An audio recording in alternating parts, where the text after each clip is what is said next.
Po mga idol, tayo namamahinga rito sa Castillos, Zambales. Mga kababayan, mga kaibigan, namamahinga po tayo rito. At ngayon po napapanood po natin yung video ni Ka-Business doon kay Monique. Yung pong sinasabi po ni Monique, wala naman po katotohanan. Tayo po kung talagang tayo may kasalanan, mga kababayan, dapat noon pa pinahuli niya tayo, pinakulong niya tayo. Bakit hindi po niya tayo pinahulong pa po, mga kababayan? Yun po ang sinasabi ko sa kanya noon, magdemanda ka, hindi kita uurungan. Ginamit lang ninyo ko. Inalagaan ko ng mabuti mga anak mo, ginalang ko, hindi ko binastos. Talaga po, tinuring ko parang mga anak. Tapos binili niya sa akin na pag-aalaga, inalagaan ko. Pagkatapos po ngayon ako yung medyo sasabihan po niya, binenta ko pa rin binenta raw niya yung mga anak niya. Sinabi ko, wala po ako sinasabing ganun. Sinabi ko po sa kanya na ako'y pinagbibintangan niya ginagawa niya ako istorya. At tayo po si Ka-Business ang nag-video po sa atin nun si Ka-Business. Kaya po mga kababayan, ang masasabi ko po kay Ka-Business, tinan mo Ka-Business, ang ginagawa mo na yan, pinuntahan mo si Monique, pinapuntahan mo si Monique sa mga kagrupo mo. Ngayon, tinan mo, sino ngayon ang malalagay sa kahihiyan? Di ba, Ka-Business? Sana Ka-Business, sinabi mo na ayaw mo na kay Monique. Dahil si Monique ay adik. Kaya ako'y nagkamali rin po, mga kababayan. Mali rin po yung malaya ako kay Monique. Dahil sa ginawa ko na po lahat, pag-aalaga ng anak. Nilakad ko pa po yung mga papeles niya para makalaya lang, para maalagaan ng anak. Hanggang ako po hinututan ng 5 buwan.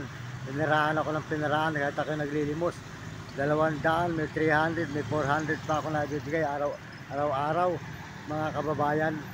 Kayo na po ang humusga kay Monique, saka kay Ka-Business. Husgahan na lang po yung sa Ka-Business kung ano po ang plano niya. Bakit po pinuntahan pa niya si Monique?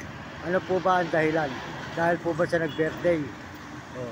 Mga kababayan, kaya po huwag na lang po tayo gagawa ng isyo, huwag na lang tayo gagawa ng paninira, dahil wala lang po katotohanan ang sinasabi po ni Monique. At tayo po, kung may kasalanan, noon pa po, mga kababayan, noon pa po, nalagot na po tayo sa batas kung tayo po talaga may kasalanan. Magta-3 taon na Ka-Business ang nangyari sa pagbibideo mo sa amin.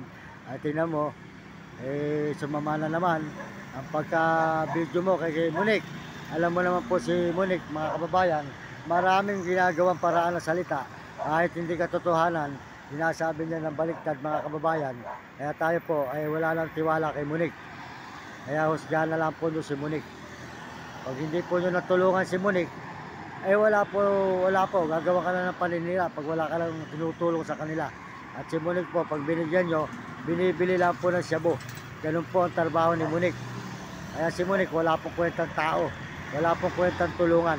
Kaya ako po nagsisisi sa pagkatulong ko sa kanila, mga kababayan. Kaya po, kung hindi ko po sila tinulungan, hindi po ako malalagay sa mga isyong, mga ganyan-ganyan, mga baser-baser. Hindi po ba, nababas tayo lagi. At po ginamit tayo ng maraming brother nun. Nanahimik na yung mga brother. Dahil hindi naman nila napatunayan. Hindi po, mga kababayan. Kaya ngayon po, mga kababayan, nag-birthday ka Ka-Business. Sana naman Ka-Business, hindi na ako dinadamay sa ganyan. Hindi mo na sinasama picture ko. Kung gusto mo akong puntahan, alam mo naman yung amin. Puntahan mo na lang ako sa amin. Kung gusto mong babati kita ng happy birthday. Binabati kita ng happy birthday. Alam ko naman Ka-Business, hindi ka naman ganong klaseng tao. Kaya alam ko naman na si Monique, hindi mo papatulan. Kasi pag pinatulan mo si Monique, peperahan ka ng peperahan. Dahil ikaw na nagsabi, ayaw mo na kay Monique dahil addict. Diba? Sinabi po ni Ka-Business yun. Kaya ngayon Ka-Business, ikaw na, burahin mo na yung ginawa mong video ng grupo mo. Tingnan mo yan.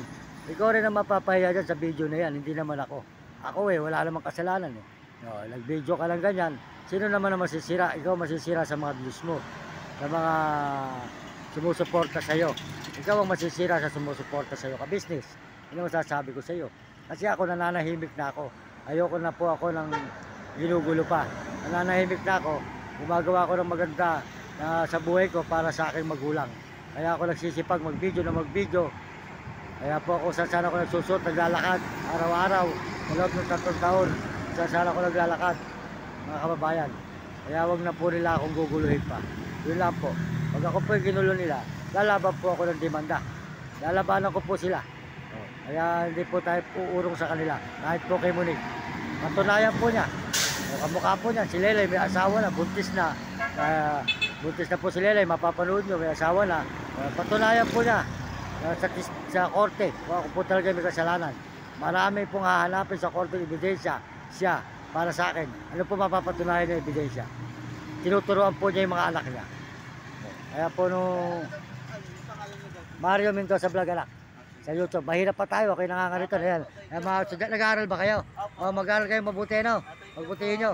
Naglalakad ako mula Baliwag, Bulacan, Zambales hanggang Pangasinan. Mag-video. Ako yung may kariton. Nangangalaka lang. Kaya nanghihingi lang ako sa daan eh. Pakain, pampalod yun. Kaya nalala sa buong mundo. Salamat eh. Salamat. Mario Mendoza Vlog. Pakisubscribe ha. Ayan. Ayun po mga kababayan, mga kabataan dito. Tinuturuan ko po sila mag-aaral. Dahil po tayo hindi nakapag-aaral. Ganoon na lang po mga kababayan. Kusga na lang po nyo si Ka-Business at si Monique. Doon po sa pagka-video na yun, sinasama pa ako. Hindi na po nila ako dapat isama pa. Pero ako po yun, napuntahan niya si Monique. Gagawa na naman po tayo ng paninira ni Monique. Hindi po maganda na tayo gagawa ng paninira. Maraming salamat po sa inyo lahat. Kusga na lang po nyo sa buong mundo at Panginoon. Lalo na po sa mga Amerikano at mga Amerikana na suporta sa ating channel at mga Koreano. At saka po mga Chinese at Tapon, Tago, Tarabo. Mga babae natin sa buong Pilipinas. Maraming salamat po. Andito po tayo ngayon sa Tiso ano na po. Yun, Barrio Zambales. Yan. Dito po tayo ngayon.